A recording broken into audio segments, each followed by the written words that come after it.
Mr. President, This sucker's quick. how's it drive? How does it feel? President, would you buy one of these? See it, sir. Ready?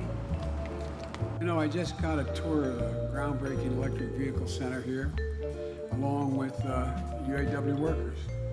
And they showed me the technology they're using to build this first ever fully electric F-150. Everybody, some businesses do not want lawmakers in Congress to pass more financial relief for Americans. Democrats just proposed a new bill that would help individuals receive financial aid easier. But folks, we're still waiting on President Biden and the Democrats to pass a fourth stimulus bill. The bill should include another stimulus check and of course a $200 increase in your monthly Social Security benefits. President Biden did promise that he would help out our seniors, so he must step up to the plate and help out the American people. And if you guys agree with me, then let's get this video to 1,000 likes. And don't forget to subscribe to my channel, everybody, and turn on post notifications. But folks, 3 progressive Democrats introduced a bill in the House on Thursday that will make it easier for single parents to claim all the benefits of the new $3,000 child tax credit. Representative Katie Porter, Ayanna Pressley introduced the Single Parent Penalty Elimination Act, and this will change the tax code to make it so taxpayers who file as heads of households, the filing status single parents typically use, would have the same status as those who are married filing jointly. Porter, a single mom of 3 school-age children, said in a statement, "There is no discount for single parents at grocery stores, child care centers, or doctor's offices." I'm proud to introduce legislation today that would eliminate this unfair penalty and give relief to kids in need, regardless of their parents' marital status. The American Rescue Plan Act increases the child tax credit for 2021 to $3,000 per child ages 6 to 17 and $3,600 annually for children under 6. The enhanced payments start to phase out for individuals earning more than $75,000 a year, $112,500 for those filing as heads of households, and $150,000 for those who are married filing jointly. Thursday's legislation would raise the income threshold to $150,000, regardless of whether a taxpayer is filing jointly or as a head of household. The bill comes at a critical time since the IRS is planning to start providing monthly advances on the 2021 tax credit in July. Families could receive half of the total child tax credit this year and claim the remaining amount on the 2021 tax returns. Thursday's legislation will raise the income threshold to $150,000, regardless of whether a taxpayer is filing jointly or as a head of household. The bill comes at a critical time since the IRS is planning to start providing monthly advances on the 2021 credit in July. Families could receive half of the total child tax credit this year and then claim the remaining amount on the 2021 tax returns. Many experts are recommending families file their taxes by May 17th in order to get the direct payments of the tax credit, even if they didn't earn any income or earned a very low amount last year, and typically skip filing taxes. The new proposed bill would ensure that single parents have an equal share in those benefits, whether they are for a lifetime or a more limited amount of time. Currently, the American Rescue Plan only expands the child tax credit to $3,000 and $3,600, respectively for a year. But lawmakers are trying to change that. President Biden's American Families Plan seeks to extend the enhanced credit for 4 years, through 2025. The bipartisan infrastructure deal that President Joe Biden hopes to reach with Republicans is also gaining steam this week, everybody. And that's after President Biden displayed some willingness to narrow the scope of the bill to traditional infrastructure items and to compromise on various ways to pay for them.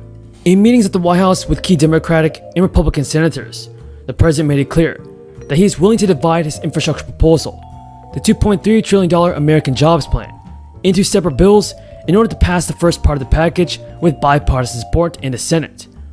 Biden told MSNBC in an interview, "I want to get a bipartisan deal on as much as we can get a bipartisan deal on. That means roads, bridges, and broadband. Let's see if we can get an agreement to this." But everybody, as Republicans prepare a second offer in the coming days, there's a growing acceptance among some Democratic lawmakers for passing a trimmed down bipartisan infrastructure bill first, and then a bigger domestic spending bill, likely without Republican votes. But that bill will be passed through budget reconciliation and is going to include a fourth stimulus payment.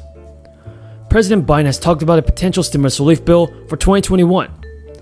In a letter to Biden, lawmakers wrote, "One more check is not enough.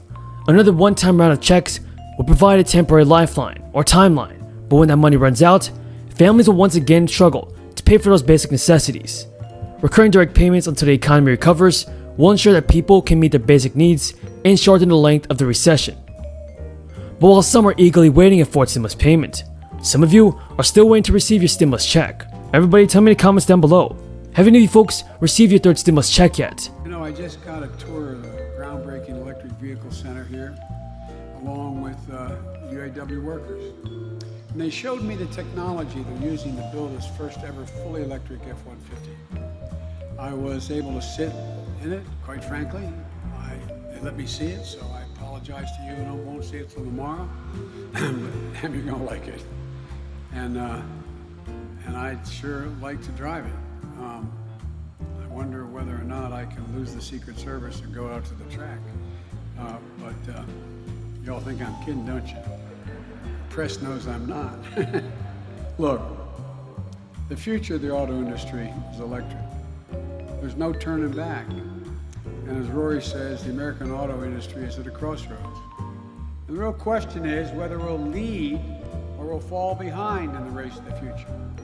Or whether we'll build these vehicles and the batteries that go in them here in the United States or rely on other countries. Or whether the jobs to build these vehicles and batteries are good-paying union jobs with benefits, jobs that will sustain and grow the middle class. Right now, China is leading in this race. Make no bones about it, it's a fact. You know, we used to invest more in research and development than any country in the world. And China was number 9. We now are number 8, and China's number 1.